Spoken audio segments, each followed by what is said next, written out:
Hindi. Mag-aatubiling magbigay ng daan para sa pagkakaisa at pagkakaunawaan.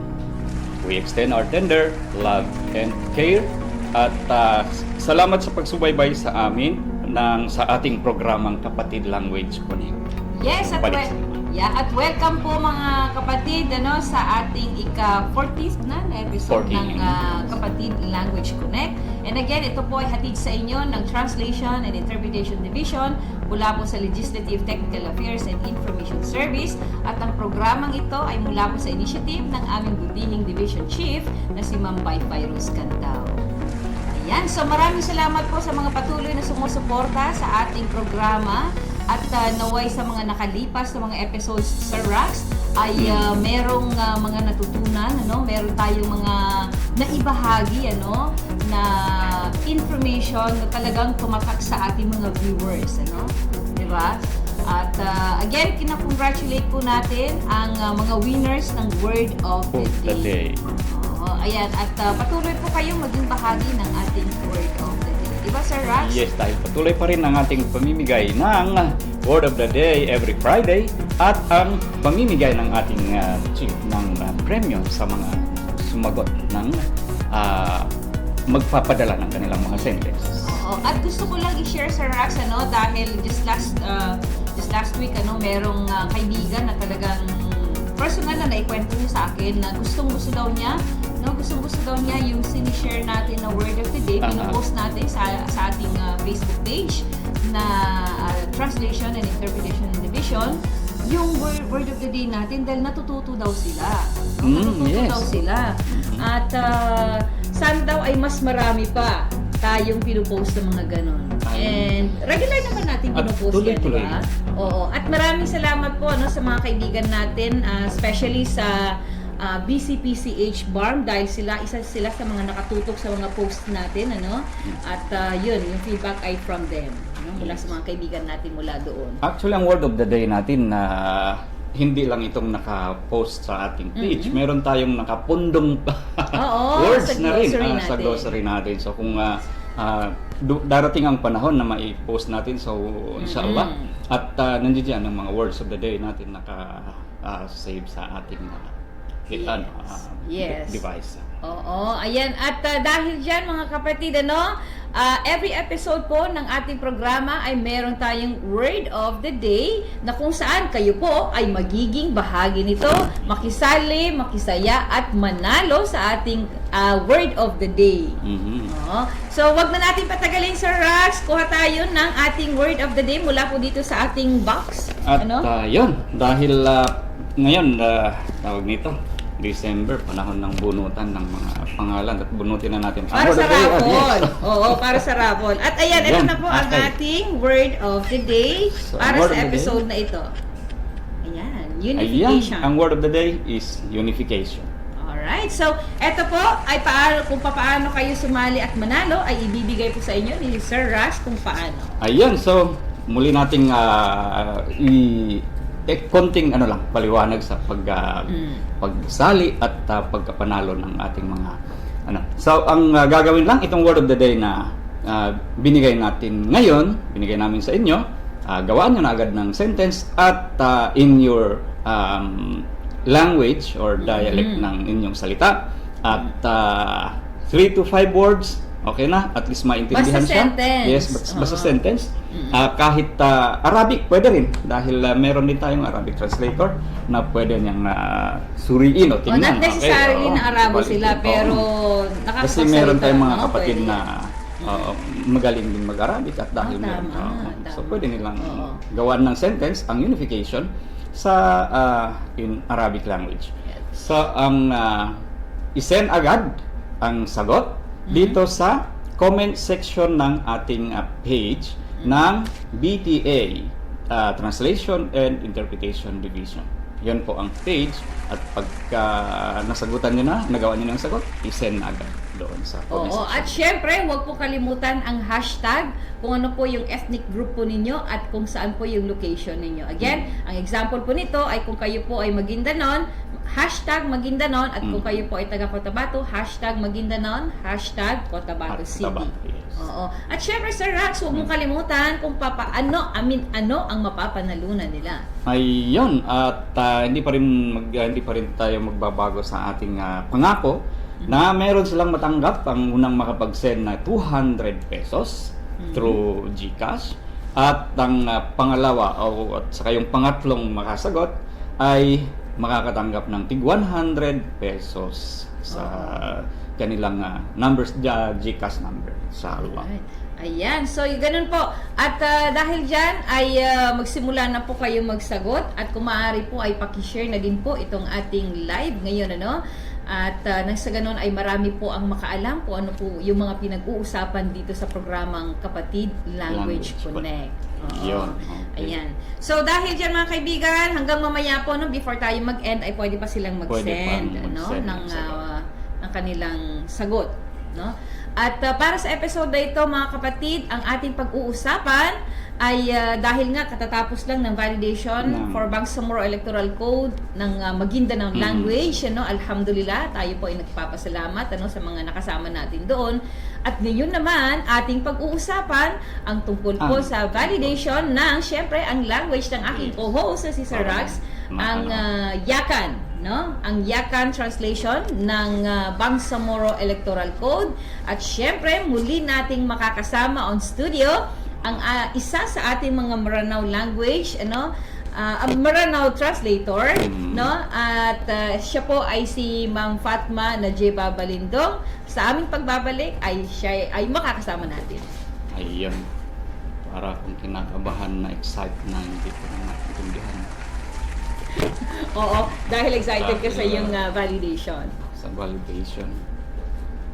Alright, so ayan, while waiting sa ating makakasama, si Sir Rax ay ibabahagi niya sa atin, kasama si Ma'am Fatma, ang tungkol sa preparation, tungkol sa kanilang preparation.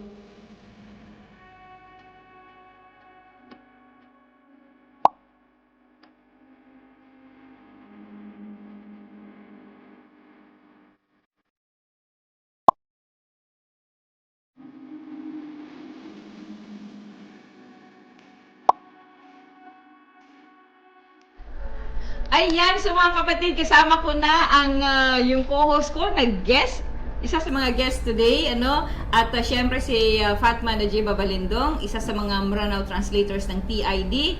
Ibabahagi nila sa atin mga kapatid ang tungkol sa paghahanda ng validation ng Bangsamoro Electoral Code translated sa Yakan at translated sa Maranao. Ayan, so dahil kanina sinasabi ng aking co-host ang excitement na nararamdaman niya, ay uunahin ko siguro siya, kung kumusta na yung unahin natin sa translation kung ito ba ay tapos na. Okay. Assalamualaikum warahmatullahi wabarakatuh muli sa inyong lahat, at magsalita muna ako ng aking language.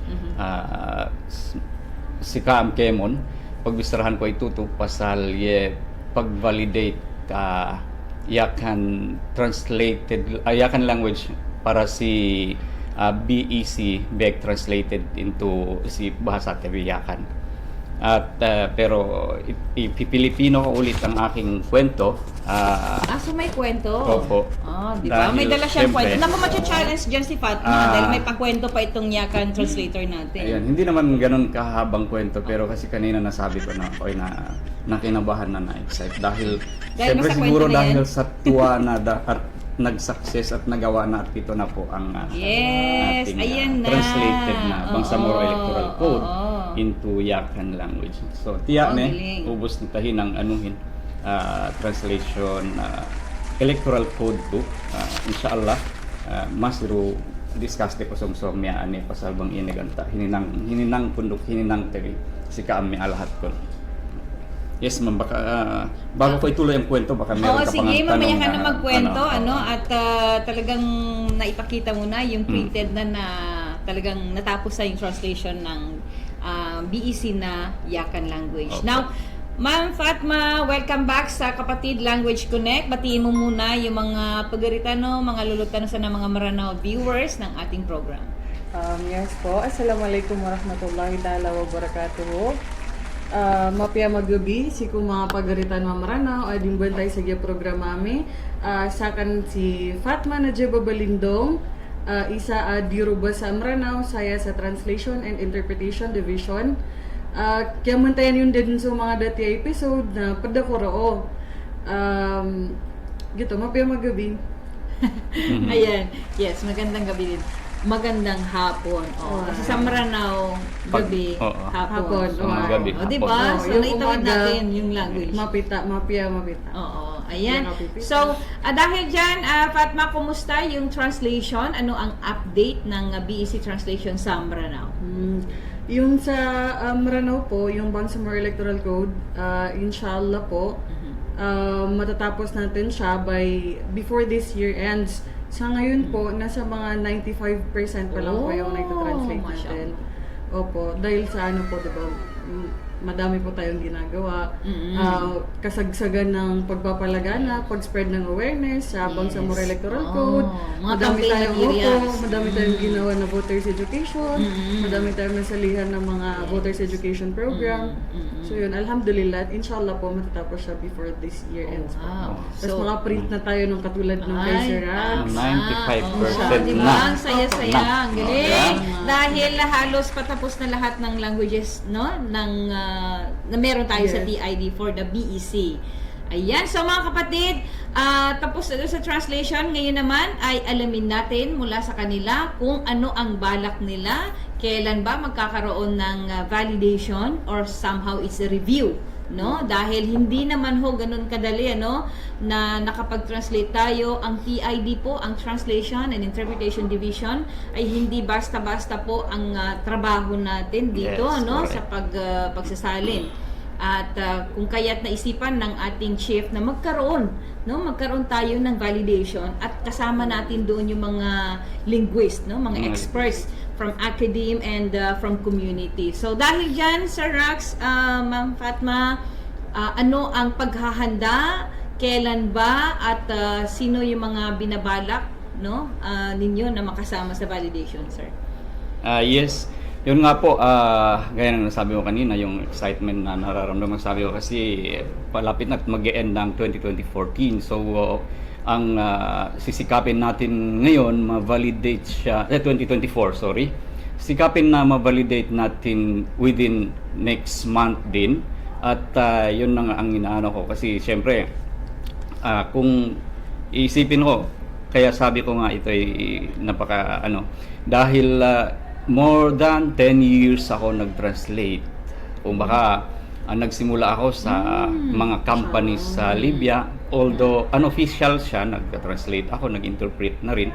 Tapos hanggang sa dito sa mga office government at saka private sa Manila. So wala pang parang bunga ng kung anong translation, ano ba talagang ginawa ko, ano bang Ngayon, kaya sabi ko nga at pinakita ko itong nagawa natin. Dahil parang sa akin ay considered na parang mayroon akong naitanim at ngayon iha-harvest na siya. So yun ang at maraming makikinabang sa maraming harvest na yan. Makikinabang dahil ang gagawin natin yes, correct ma'am. Yun na nga ang gagawin natin ay i-validate natin doon mismo sa community kung saan ang sa Basilan mismo. At wish ko na sana kasi dahil ang aking parents sila ay going to papuntang Umrah sila by next February, and then at gusto ko habang binavalidate ito kahit man lang sa opening nandoon sila at makita nila, maintindihan nila ito pala ang ibig sabihin ng translation na ginagawa nito. Dahil wala pa, hindi alam lang ganun, nagtrabaho, translator o interpreter, kung ano man, hindi nila. So para at least makita nila kung sana mahabol natin yon. Dahil by end of January, I think yon ang alis nila. So hopefully kung makayanan. So ibig sabihin nun, angan-angan kami to si lahat. January iyan makapag-validate kita luos sila lahat. Tapos sampay kami si Kaam bang inaye hati electoral code dambo ang ban importante code tahinang may parliamentary members parliament member to si BTA, inshallah. So yon po ang aking hope na sana magawa natin ito within next month. Hindi na next year, next month na. Oo, kasi ilang tulog na lang din Oo. magto 2025 na, di ba? Oo. At ang galing na sinabi ni Sir na talagang yung maha-harvest Harvest actually, na. yes, mga kapatid, yun na din po yung isa sa mga objective talaga ng TID ay kung paano maitawid sa lingwahe po, no? Ng ating mga kababayang Bangsamoro, ito pong mga batas na ginawa para sa atin ng ating mga butihing parliament members, di ba? Yes, ma'am. Ayan. Kasi So, parang, as sa translation kasi ito, para bang pakiramdam natin na para din gumawa ng thesis, tapos i-discuss ng ganun. Kasi, alam mo, dito ko lang talaga naranasan sa loob ng more than 10 years na sinabi ko nag-translate. Parang ganun lang. Pero ito, meron ka talagang makita na, makitang tawag niyan, nagawa, makikita mo yung gawa, naging resulta at ganyan, tapos maipalaganap, maipakita pa, ano pa natin sa mga na proud tao. tayo. Yes. Oo. And si Ma'am Fatma naman? Yes po, yung sa amin naman po, para sa validation namin, we have identified na yung mga resource persons na i-invite namin sa incoming validation namin. Tapos, inshallah po, sa after Ramadan po, yun na lang po yung date namin. Hindi pa kami makasabi kasi hindi pa namin Target month lang. Target month lang yun. Tapos yung venue is sa Marawi. Inshallah it will be an interactive event. Yes. Tapos marami tayong mga kasamahan dyan sa pwede ba ko magbanggit na kailangan? Sige. Sa MSU Maranao Cultural Heritage Center, pwede din sila invite. Meron din sa Darul Ifta. Inshallah po, magre-reach out kami sa inyo. Pagkatapos po nitong translation namin ng Bangsamoro Electoral Code sa Maranao. Wow. Ang galing. So, meron tayong collaboration with other institutions, other offices. No? Ganun po yung isa sa mga pinopromote ng moral governance ng BARMM. Yes. Di ba? Kung paanong magkakadugtong-dugtong yung mga opisina sa parehong adhikain. Di ba? Yes, opo. Ayan. So, yes, Ma'am Fatma. Oo, kasi yung yung sinabi ni Sir Rax, parang ang ganda nung sinabi niya na yung may harvest ka, parang something na you will be proud of. Yes. Parang yun din yung feeling, parang ang fulfilling nung pag na-translate mo na to, na-validate, and then na-available na siya sa lalo na sa community mo, di ba? Tapos nakaka-proud, lalo na yung, Nakaka-proud. kaya nga sabi ni Sir Rax, maganda yung sabi niya, na-invite pa niya yung parents niya, Parents niya. mashallah. Oo. Kami Tama. din, inshallah, lahat ng, kasi hindi lang ako yung nag-translate dito pa lang. Sino-sino yung mga nakasama Opo, mo kasama ko ng po si, translators? yes po, kasama ko po si Faisalia Bacarat, tsaka si Sir Isa Manalocon, tinulungan niya din po kami na mag-translate nito. Ano po siya, collaborative work. Tapos, kasama ko din po sila sa pag-validate. So, inshallah po, sana po maging maganda yung result nung validation. Kasi yun naman talaga yung pinopromote natin po dito, yung greater understanding ng Bangsamoro Electoral Code, lalo na po sa amin sa Maranao speaking community, para po tayo, encourage tayo ng Yes. active participation sa democratic process dito sa atin sa Bangsamoro government. So inshallah po. Yes. At maalala ko lang yung last episode natin, binabanggit ng mga guests natin sina Sir Jun Tayuan and Sir Abdul Magid. Mas maiintindihan ng mga Yes. kababayan natin sa language nila. And really, it's an honor. Yan ang pinaka- It's an honor na ito ay nagawa ng team Yes. natin. And syempre, with the good leadership ng ating chief na si Ma'am Yes. Rafael Rose. Mas nai-inspire po kami ng mga translators dahil talagang nakatutok siya sa amin. Nandyan yung timeline, kung ano yung dapat na matapos. Kasi po mga kapatid, para kung sakala man ito na po yung pinakamakapal, kauna-unahang Bangsamoro Autonomy Act na natapos o matatapos ng translators ng TID para sa taong ito. Yes. 'Di ba? Ayun, Mashallah. Although may mga na-translate na po kami ng mga IECs, ay so- mga maninipis lang po yun, Oo. pero ito ay talaga- talagang iba ang ito na lang, ano ang naging challenges ninyo nung habang tinatranslate siya? Sir Rax. Okay. Una, syempre, pag sinabing mag-translate, yun na nga, marami tayong mga ito talagang pinaka-challenge natin na yung terms na gagamitin. Oo. Hanggang ngayon hindi pa rin tayo maano. Pero at least nabuo natin at maayos naman. Pero sa akin ang pinaka-challenge talaga dahil wala akong reference na makuhanan maliban sa nagtatanong sa mga meron akong Linguist. yes, sa mga linguist. Meron akong nakitang online pero hindi pa rin ako komportable. Parang pinaghalo ko ang English. Okay, hindi ako, sa nakikita ko dahil siyempre pagdating naman sa aking sariling lingwahe, kahit papaano, alam ko kung saan talaga yung tamang paggamit, saan siya gagamitin at ganito ganyan.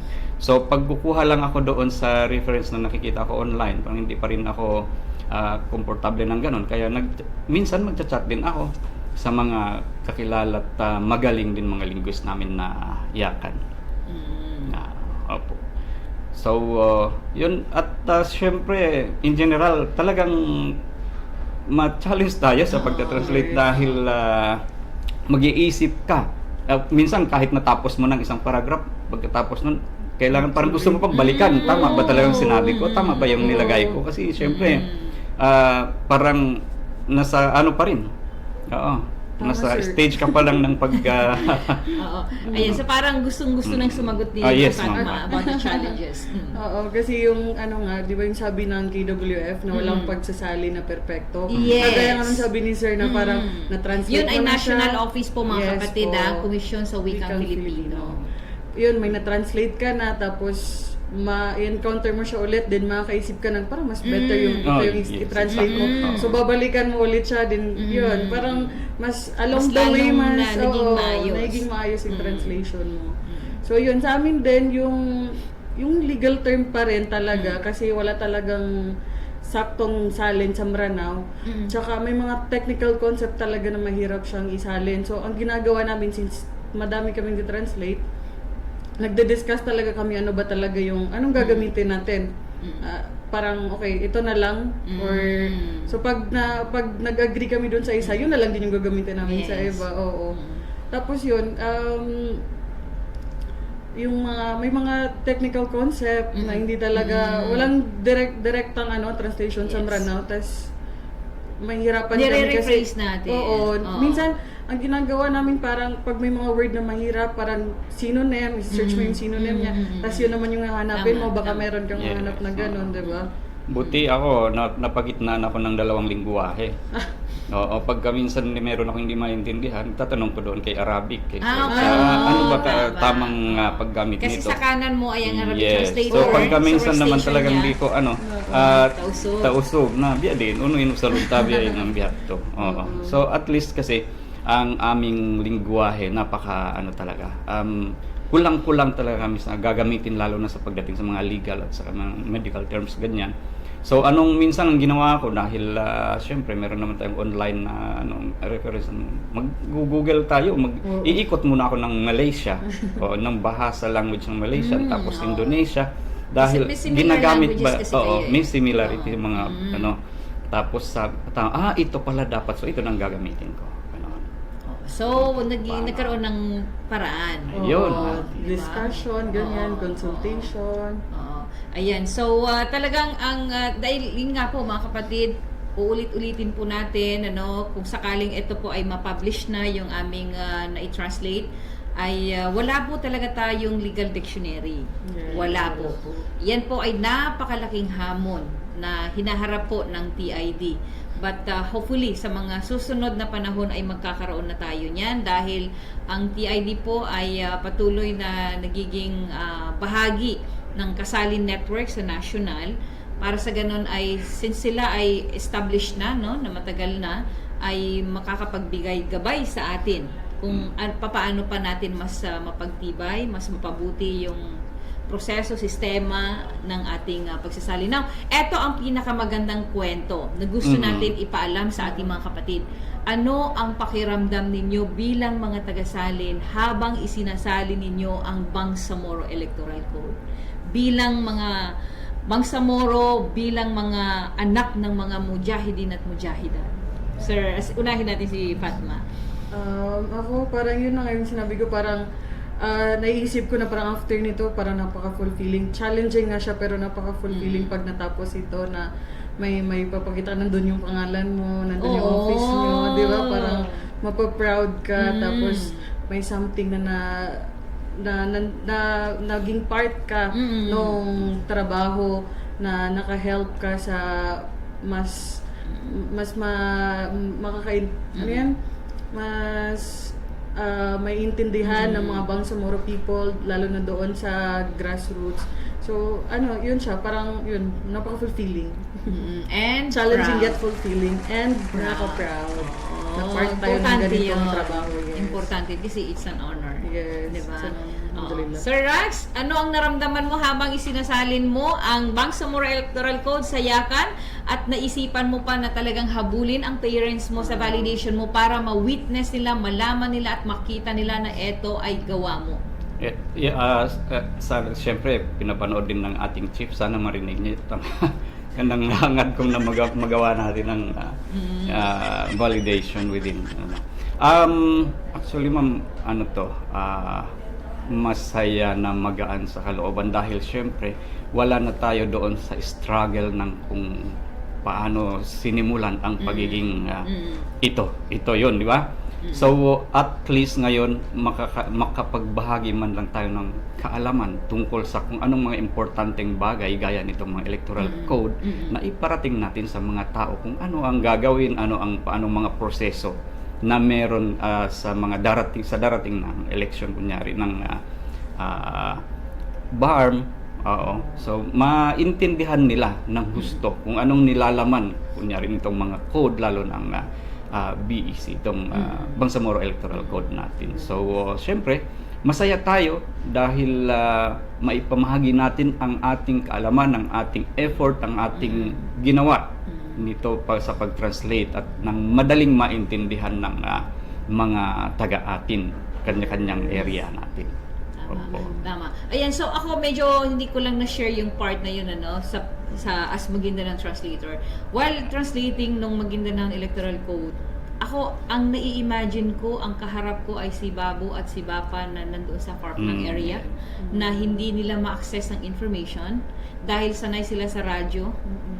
No, hindi sila nag-internet kasi sila yung pinaka-basic na nasa grassroots talaga na gusto natin maintindihan din nila kasi marami na po tayong mga kababayan na mga Bangsamoro na nasa bahay na lang din sila, napagod na sila at hindi na kaya ng katawan nila. So kahit man lang hindi na nila naaabot sa Facebook page dahil hindi sila napi-Facebook, maabot man lang sila ng mga kopya nitong ating mga isinalin na ma-inform man lang sila dahil pwede nilang mabasa. Dahil pag nabasa nila ito ay maiintindihan nila at mas maramdaman nila na isa sa mga naging bunga ng kanilang jihad ang pagkakaroon ng Bangsamoro government na tinatamasa natin ngayon. At nagkaroon ng ganitong opisina upang mas mabigyan ng hustisya, no? Mapatunayan na talagang yung ating gobyerno ay moral governance. Moral.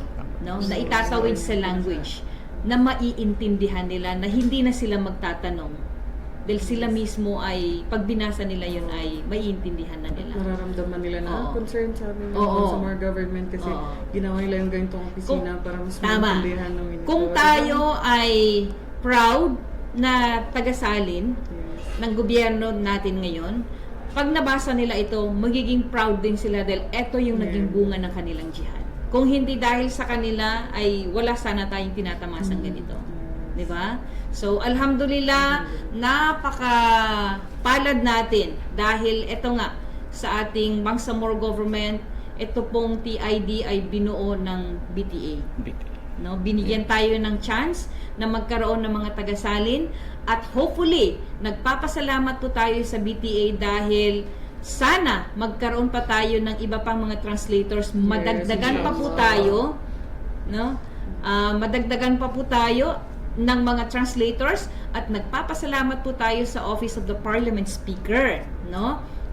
At sa mga iba pang mga BTA Parliament members na sumusuporta sa Translation and Interpretation Division. Napakapalad natin, naririnig natin, nakaka-inspire yung mga sinasabi nila na baka nga pwede tayong dagdagan. dadami pa tayo, mas mapapabilis ang trabaho, mas madami tayong magagawa. At mas dadami pa yung languages. Dahil sa ngayon po mga kapatid, ang languages na meron lang po tayo ay Maranao, Yakan, Maguindanon, Tausug, Filipino, and Arabic. Ayan. So, yan lang po ang meron sa atin ngayon. Kaya't sana sa mga susunod na panahon ay magkaroon pa tayo ng mga ibang translators. Language. Oo, sa tulong at gabay ng Office of the Parliament Speaker at ng iba pang mga MPs na sumusuporta po sa TID. So, ayun, baka ano na lang, parting words sa ating mga viewers. Si Fatma, dahil si Sir Rax ay may iwan dahil siya ang aking co-host. Pero Mamaya, si Fatma muna. Yun po, maraming salamat po sa Office of the Parliament Speakers, yung mga members of Parliament na sumusuporta sa aming division, sa LTI's Director, sa Secretary General, tapos sa aming Chief. Maraming salamat po and nagkaroon kami ng opportunity na ganito. Actually, napaka-helpful din kasi nagkakaroon tayo ng opportunity na ma-access yung code tapos mababasa natin, maintindihan natin, di ba? So yun, alhamdulillah. Yun lang po. Assalamualaikum. Ayan. So, diyan po nagtatapos ang ating interview sa ating mga translators at mamaya po, no, sa ating pagbabalik ay ang quotable quotes mula po sa ating mga MPs.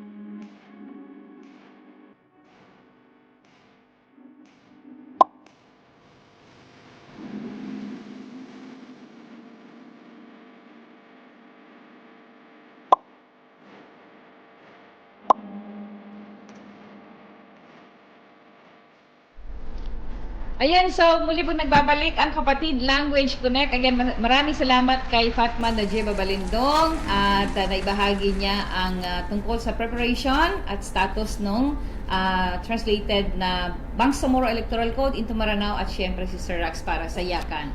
At ayan, this time ay para naman po sa ating quotable quote. Okay. At ito po ay mula po kay Honorable BTA Parliament Member Mujib Abu.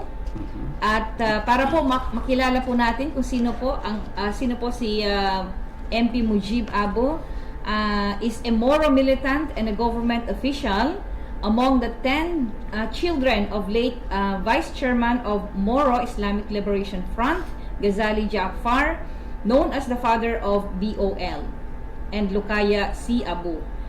He is the eldest. His father was the first appointed Speaker of the Bangsamoro Parliament.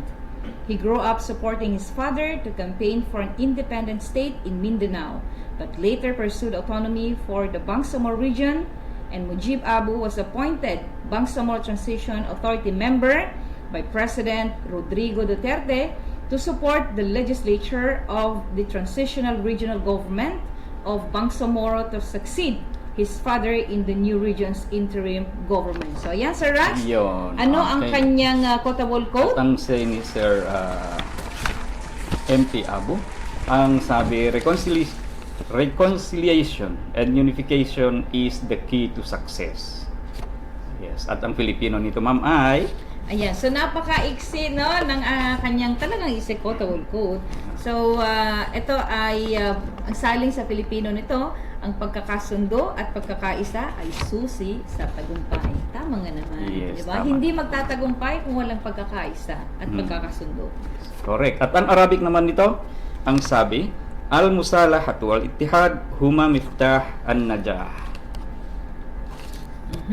At syempre, sa'yo din ang tausog dahil malapit ka sa sulok. Okay. At ang tausug, in bahasa sug sin quotable quote, inilaw niya, paghambuo, ibang pagsulot-suluti, indan pa kamumpaatan. Alright, and para naman sa Maguindanon, ang translation po nito ng kanyang quotable quote ay kapamagayo nayon no kapag isa-isa igunsi no kagkapya. Ayan. So yan po. Paulit nga ma'am, parang ang ganda, pakinggan. Ang kapamagayo nayon no kapag isa-isa igunsi no kagkapya. Parang Ayan. nakikinig ng kanta. So naka-rhyme So minsan may mga ganon din tayong pagsasalin. Wow, No, yes. Para mas magandang pakinggan, no? At kasi At, kapag magandang pakinggan, nai-inspire yung At tamang nakakarinig. Yun. Ang yakan naman ng quotable quote ni Sir MP Mujib Abu painne pagsulot-sulot do pagdarambua kunsi pakapasin. Pakapas. Oo. Yun ang yakan translation no. Alright, para naman sa translation nito sa Maranao, ang Maranao nito ay suka pa magimasada ago kapag isa-isa na ayagunsi o kapakaapas. Wow. Yan. So, Ayun. sana nabigyan ko ng justice kung paano siya i-pronounce ng maayos sa wikang Maranao. So, again, yun po yung quotable quote ni MP Mujib Abu. At nagpapasalamat po tayo sa opisina sa mga kasamahan ni MP Mujib Abu sa pagpapadala ng kanyang quotable quote. At ganun din po sa lahat ng mga nakalipas na i-present po namin, nabasa po namin, or na-i-post po natin dito sa TIV na mga quotable quotes. Maraming salamat po sa mga MP, mga BTA Parliament members na nagpadala. At sana po, lahat po ng ating mga MP ay makapagpadala na din ng kanilang mga quotable quotes. So, bakit tayo may quotable quote? Napaka-importante po nito dahil ito po yung mga talagang tatatak sa atin na salita. Mga salita nga. Oo. Ng ating mga MPs, BTA Parliament members. Napaka-importante po nito. And syempre, kaya po pinipresent natin sa RAX, yung kanilang bio sketch ay para mas makilala. Kung kilala nyo na po sila, ay mas makilala nyo pa po sila. At pwede nyo pong malaman pa, pwede pa ninyo ma-check yung kanilang gawa, yung mga main author na mga bangsamoro o proposed bills and resolutions ay pwede nyo pong i-check yan sa BTA Parliament website. Wow, yes, correct.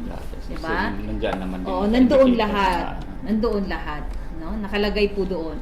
At syempre, dito din po sa ating Facebook page, sa BTA Translation and Interpretation Division ay nakapost po dyan lahat.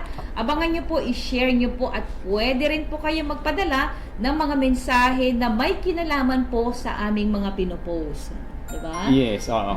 Ang mga pagko-comment nila, meron nga, gaya ng napag-usapan namin ng ating tausug translator, may isa dyan na nagbibigay siya ng mga komento, ganito ganyan, na handa po kaming makinig at tingnan, basahin, intindihin kung ano po ang mga sasabihin nyo na pwede natin gawing reference namin din para makita namin kung ano ang mga pagkukulang, kung anong dapat pa ma-enhance natin ang ating programa at nang sa ganon tuloy-tuloy pa rin ang inyong panonood sa amin. Tama. At nagpapasalamat din po tayo sa isa sa mga nagko-comment po sa ating Facebook page, sa mga post natin ng quotable quotes or word of the day natin. Nagpapasalamat po tayo dahil siya ay nagbibigay ng sinama version ng mga post natin. Si Sir Nur Saada, former Assistant Secretary ng ARMM time pa, ng DepEd. Maraming salamat at pagbati po kay Sir Nur Saada. Maraming salamat po, Sir. And syempre sa lahat ng mga sumusuporta sa ating programang Kapatid Language Connect. Ayan. So dahil dyan mga kapatid, kung meron na pong nakapagpadala ng kanilang word of the day, yes, later on makikita natin dyan. Basta dyan lamang po sa comment, ipapadala. At kung wala pa naman po, ay pwede pang humabol hanggang sa susunod pang makakapag-announce tayo ng mga winners. Yes, exactly. Oo. So i-enjoy lang po natin ito dahil natuto ka na, nanalo ka pa. Yes, diba? okay. Huwag nang magpapahuli, grab the opportunity at magbigay na ng sagot. At ang word of the day natin ulit nandiyan, makikita nyo pa rin sa ating monitor sa screen ang unification. Yes, So, at bago tayo mag-end ng program natin ngayon, Sir Rax, nagpapasalamat tayo. Siyempre, ito ay mula din sa Office of the Parliament Speaker, with the effort din po ng Office of the Secretary General, na tayo mula sa TID ay binigyan ng slot para sa paralegal. wow. No, maraming salamat po. Congratulations sa inyo lahat. Maraming salamat po dahil kami dito sa TID ay binigyan niyo po ng slot na makapag-aral ng paralegal. At asahan niyo po na kung ano po yung natutunan natin ay maibabahagi po natin ito sa ating trabaho bilang public servant at para sa Bangsamoro. Yes, Inshallah. Ganun dapat yung ilm, 'di ba? Gaya rin ng Sinishare nasabi natin ko po yan. kanina. Oo. Kasi syempre nakakataba ng puso kapag meron kang something nalalaman na ipamahagi mo. Napakaganda sa pakiramdam yan. Yes, and fortunate enough po kami dahil ang paralegal na yon na pinaaral po kami ng BTA ay sa University of the Philippines, Diliman. Wow. Oo, alhamdulillah. Maraming salamat po. So, dahil dyan, Sir Rax, halos end na tayo ng ating Yes, program. yeah. Maraming salamat po. Patuloy po ninyong susuportahan ang ating programa. I-share nyo po ito. At pwede po kayo magtanong kung ano yung mga ganun, ano? Correct. Mga short na mga translation na mga pwedeng may translate ni Sir Rax. Si Sir Rax na lang. Ibig sabihin niya, o pinasa ko sa kanya. Anyway, magpapaalam na tayo, Sir Rax. Yes, yun po. At dahil nabanggit po natin ang ating validation soon to be, yun na nga. Balik ko hadya si Kaam Kemon, may lahat ko makapayam ko ito inin. Inshallah mag-validate kita tahun iyan atau bulan iyan. Mag-post sa kubang sumian, ubos bang ini may ganta hinatul atau hininang tabi preparation. Ubos sa may bakas na kontak ko. Inshallah masip update te kam para ganta sawe to sa pag-validate. Pagyabisan inin tahinang ko, duman pa inin asal iya teed. Masro kalagihan ni sabsubay kaame mas matao ang banakuhin. Masro usway tabangan dito. So mami-mention ko lang po lahat ng mga tumulong sa akin habang ginagawa ko ito, especially doon na lagi kong nahinyan ng mga words meaning ganyan si Sir Yusuf Mando. At talagang ano siya, si Sir tumulong sa akin at si Sir Attorney Ahmad Al-Amin. Magsukur si Kaam. Duk bang sine PM kasing duehan sa makatawang to si paghinang ining. So, dahil meron pa tayong tuloy-tuloy pa tayo sa pag-translate ng mga codes na ibang code na meron pa tayong gagawin inshallah by next mga araw, sa susunod na mga araw inshallah. Okay, so yun ma'am, at okay na tayo sa ating quotable code natin. At least na gaya ng sinabi mo, nabigyan natin ng justice lahat ng mga salita na binibigkas natin na mula sa iba't ibang language na ginamit natin, translate natin. At ang word of the day natin nandiyan pa rin at maghintay tayo na kung sinong unang makapagbigay ng sagot. At kahit hanggang sa bago pa tayo mag-announce ng winner, pwede pang humabol kung hindi pa na-complete ang tatlong nakasagot. At by the way, bukod doon sa 200 pesos na makukuha nila ng mga winners at 100 sa dalawa, sa 2 and 3, meron pa nga pala. Parang nakalimutan natin yung t-shirt ng Kapatid Language Connect sa mga nandito sa... Nakalimutan mong buti, hindi mo nakalimutan. Ayun. Nakalimutan at naalala na. Okay? At least bago tayo mag-end, at masabi rin natin yung mga, ano pang sinasabi? Mga malalapit lang nandito lang o pwede dumaan dito sa ating opisina. Okay? Kung sila ay nandito lang malapit, pwede danan nila ang t-shirt ng Kapatid Language Connect. Alright, so yan lang po mga kapatid. Maraming salamat po. At dito na po nagtatapos ang episode 14 ng Kapatid Language Connect. Ito po ang inyong Maguindanao translator, Nur Lambitan. Wassalamualaikum warahmatullahi ta'ala wabarakatuh. At ang host, Rax Barca, translator Rakib Ali Hussein, ang aking pangalan po mismo. Ayun po, at salamat sa inyong lahat. Wassalamualaikum.